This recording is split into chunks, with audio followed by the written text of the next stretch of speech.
Olá pessoal, hoje nós vamos falar dos desenvolvimentos do conflito entre Rússia e Ucrânia e quais foram os avanços e retrocessos da Rússia e como que simbolicamente representa a vitória russa em Lugansk e a derrota russa na Ilha das Cobras. O que significa do ponto de vista militar esses avanços e esses retrocessos?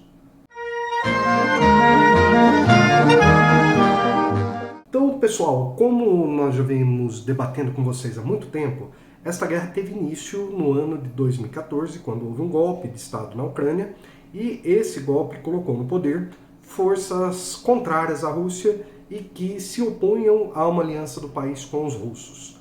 Progressivamente, a Ucrânia foi se aproximando do Ocidente e os governos que sucederam, que foram de Poroshenko e Zelensky, tiveram posições cada vez mais de aproximação com os Estados Unidos e com a Europa e de oposição à Rússia.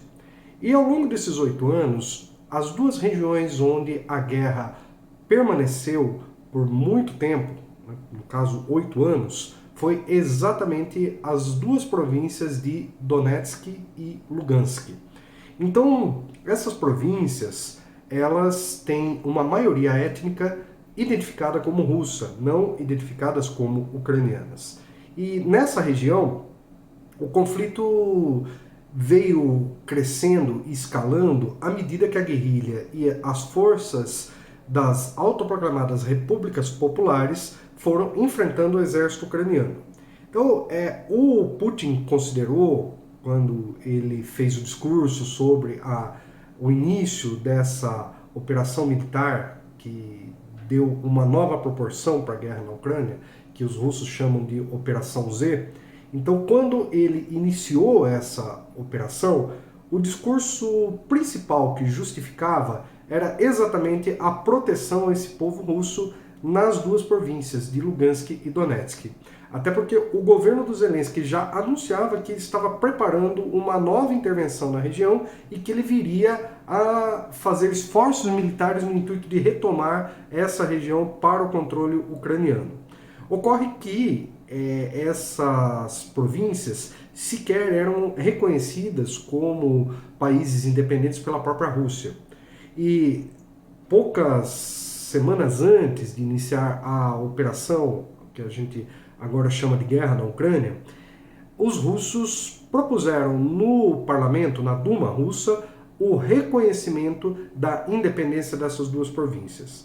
Isso foi votado praticamente por unanimidade entre os partidos ali russos. Então, o Partido Rússia Unida, que é o partido que apoia o Putin, e o Partido Comunista da Federação Russa, que é o principal partido de oposição, que são partidos que discordam de muita coisa ali do ponto de vista da política interna, mas nesse aspecto os dois partidos concordaram e votaram a favor dessa resolução de reconhecer essas duas repúblicas enquanto entidades autônomas independentes, enquanto estados autônomos, enquanto países autônomos. Um outro país que também reconheceu foi a Síria, né? E como resultado disso, a Ucrânia rompeu relações diplomáticas com a Síria. Bom, nós tivemos ali uma série de questões que merecem ser destacadas. Então, há cerca de 2 semanas atrás, a Rússia havia conquistado Severodonetsk. E essa conquista de Severodonetsk praticamente sepultou o destino de que houvesse qualquer resistência ucraniana ali na região de Lugansk, porque nós temos geograficamente ali o rio, e esse rio, a posição de Severodonetsk, deixava com que toda a margem oriental do rio, ou seja, a margem leste, ficasse sob controle russo. E aí, portanto, os combates se deslocaram para Lysychansk, que fica na margem oeste. E aí, esse combate, que terminou há poucos dias com a vitória russa, definitivamente marcou o controle russo sobre Lugansk.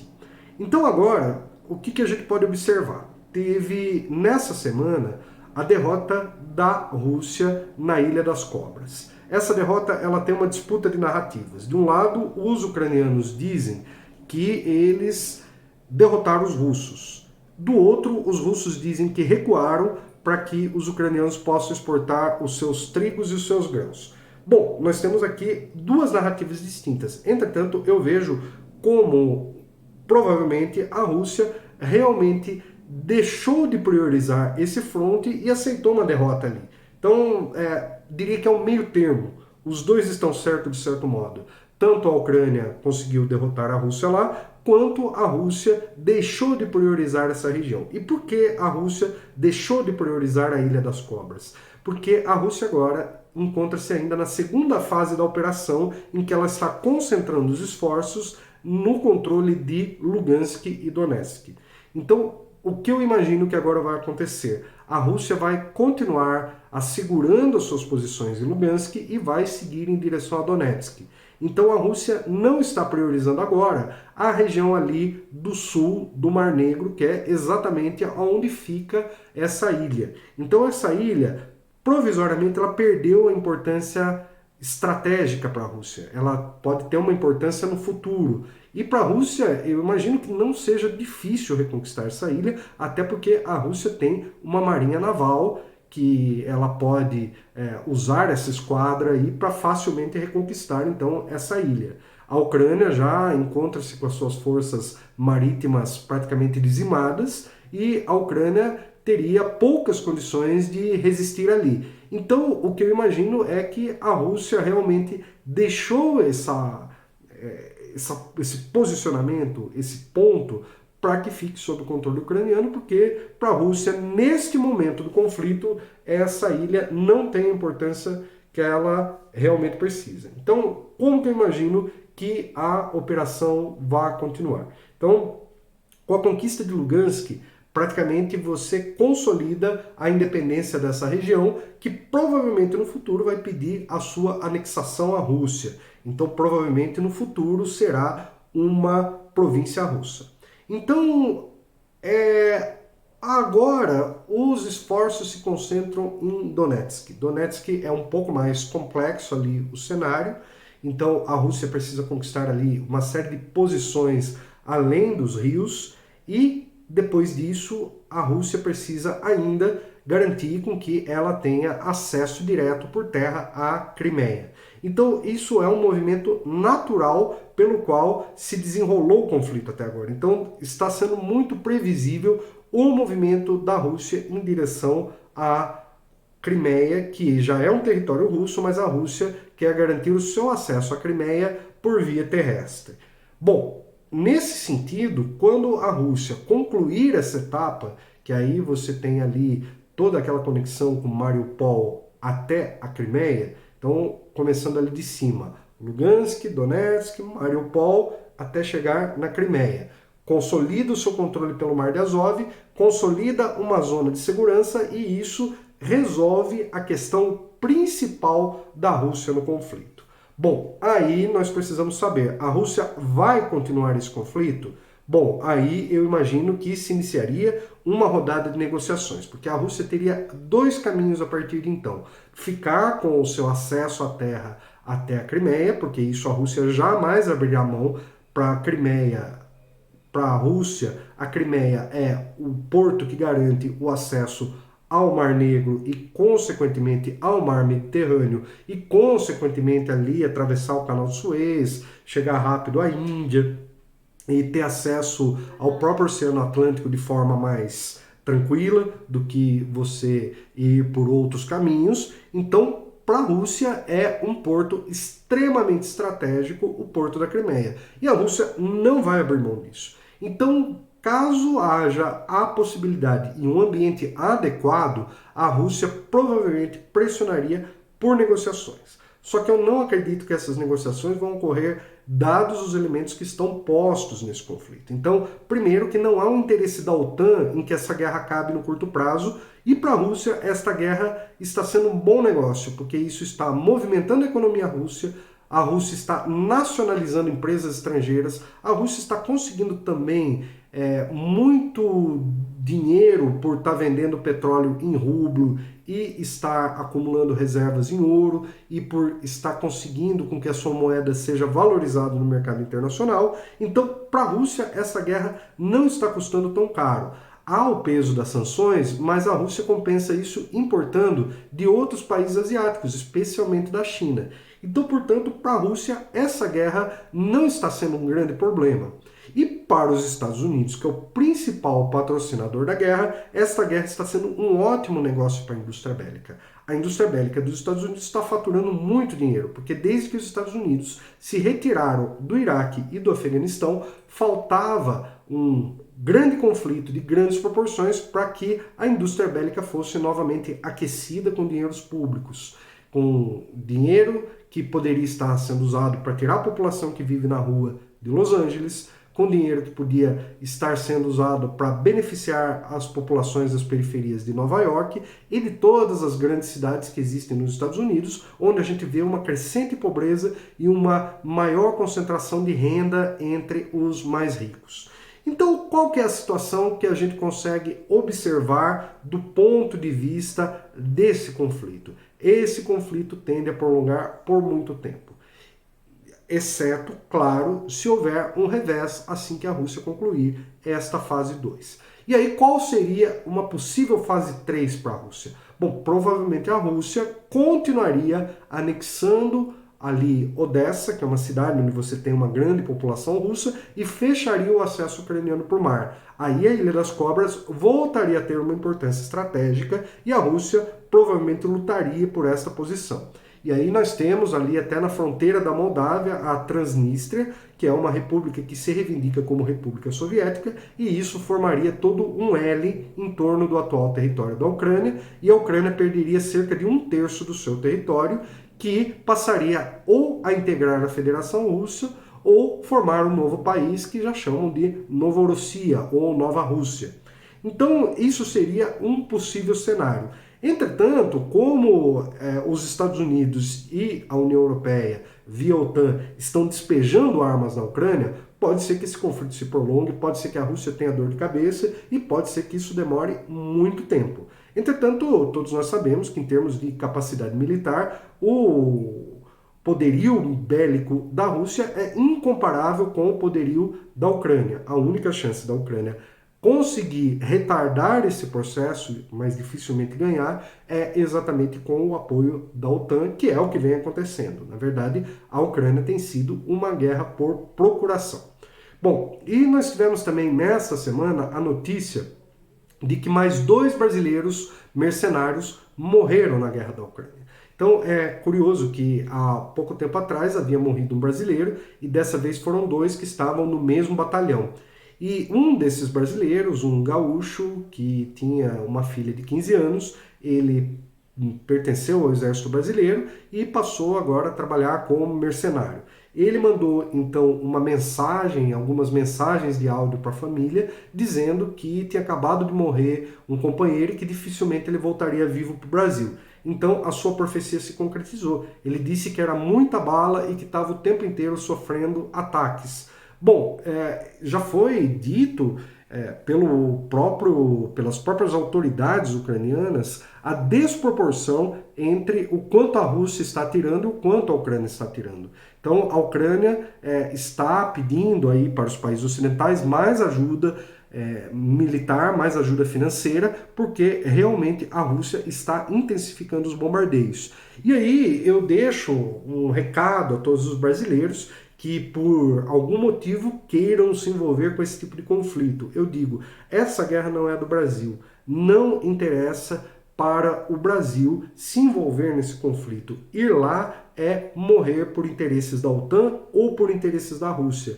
E tanto um quanto o outro estão preocupados com as suas próprias questões, estão preocupados com os seus interesses. Os Estados Unidos em vender armas, a Rússia em continuar com a sua expansão pela região que outrora pertenceu à União Soviética e onde existe uma população russa que vem passando por uma situação de preconceito, de xenofobia, de russofobia, como quer que seja, mas ao mesmo tempo garantir com que os seus interesses geopolíticos de sobrevivência, como na questão da Crimeia, por exemplo, sejam garantidos. Então, nesse sentido, está cada país lutando pelo seu interesse e quem está morrendo sem ver os próprios interesses, infelizmente, é o povo ucraniano, que caiu numa proposta sedutora de se aproximar dos Estados Unidos e da União Europeia, e agora percebeu o quanto isso está sendo enganoso e custoso para suas vidas. E aí, os brasileiros que vão para lá, há duas possibilidades: ou vão como mercenários, e aí eles recebem soldos para lutarem nas legiões estrangeiras de contratados, e eles estão indo lá para obedecer, para receber ordens, e aí por isso eles vão passar por situações bastante constrangedoras. Eles estão indo lá para receber dinheiro e para depois voltar. Eu imagino que a vida valha mais do que qualquer dinheiro que justifique você sair do seu país para ir lá, supostamente juntar alguns dólares e voltar. Porque o que adianta você juntar esses dólares e morrer no meio do caminho e nunca mais voltar? Bom, também há aqueles que caem na propaganda de guerra do Ocidente, dos Estados Unidos, e que vão lá lutar como voluntário. Esses são piores ainda, porque vão ser tratados como nada. Vão ser enviados como bucha de canhão, porque não tem experiência de guerra. Guerra não é videogame, guerra não é fazer arminha com a mão, e o conflito ali tem a sua complexidade. Está enfrentando ali uma potência nuclear, um país que estava até pouco tempo numa guerra na Síria, um país que enfrentou há alguns anos atrás a Geórgia, um país que teve combates na Chechênia e que vem de uma sequência aí de pelo menos 30, 40, até mais anos envolvidos diretamente com conflitos. Então, se existe uma força armada que é experiente, é a Força Armada da Rússia. A da Ucrânia estava em guerra há apenas 8 anos com a população do leste europeu, mas ela já se encontrava com experiência de guerra. Agora, as pessoas no Brasil que apenas jogam videogame, que apenas compram o comportamento de torcedor organizado de um dos lados, esses sim vão ser bucha de canhão. Portanto, não perca tempo. Cuide de transformar o seu próprio país, porque essa guerra, ela interessa aqueles que estão diretamente envolvidos nela. E não é por causa dela que o preço do combustível sobe. O preço do combustível sobe, como nós dissemos em outro vídeo, que é a consequência da política de preços da Petrobras. Então, pessoal, eu gostaria aqui de finalizar dizendo que essa segunda fase ela já concluiu metade da sua operação, que foi a conquista de Lugansk. Agora ela segue em direção a Donetsk e provavelmente a Rússia então vai garantir essas conquistas para poder então fechar essa fase e abrir uma rodada de negociações. Caso não obtenha êxito na tentativa de negociações, essa guerra se estende por muito tempo e provavelmente a fase 3 vai incluir o controle total sobre o Mar Negro, o que incluiria Odessa e talvez alcançar a Transnistria e avançar em direção a algumas posições que façam ali um L ou até mesmo um U, porque caso isso chegue a Transnistria, que cercaria a Ucrânia. E a Ucrânia seria um país dilacerado, dilapidado e com o seu território fragmentado, sua população dividida e boa parte dos seus habitantes morando como refugiados num país estrangeiro. Isso foi a consequência de um governo irresponsável que não estava preocupado com o seu país, mas em provocar conflitos com a Rússia. Os ucranianos e os russos são vizinhos, eles têm uma história em comum e eles poderiam estar vivendo em paz caso houvesse o interesse de ambas as partes de construir um tratado de paz e construir uma convivência harmônica.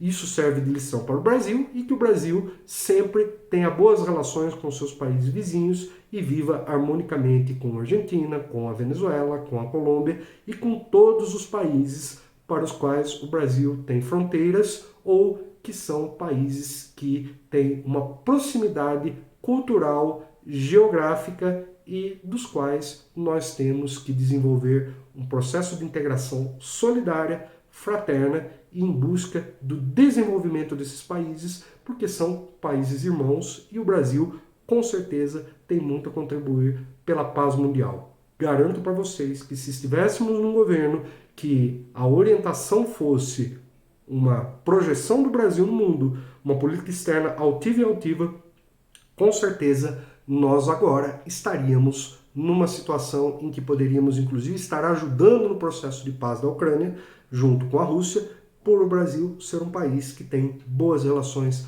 com todos os países e ser respeitado pela sua tradição e cultura de paz, que infelizmente não é o que este governo nesse momento está promovendo em nossa pátria, que está dilacerada por uma divisão interna que espero que com essas eleições consigamos superar. Então, pessoal, curta, comente, compartilhe e ajude-nos a divulgar esse trabalho, que traremos cada vez mais informação de qualidade para vocês compreenderem as grandes questões internacionais e nacionais, tanto da política, da geopolítica e das relações internacionais. Valeu e até a próxima.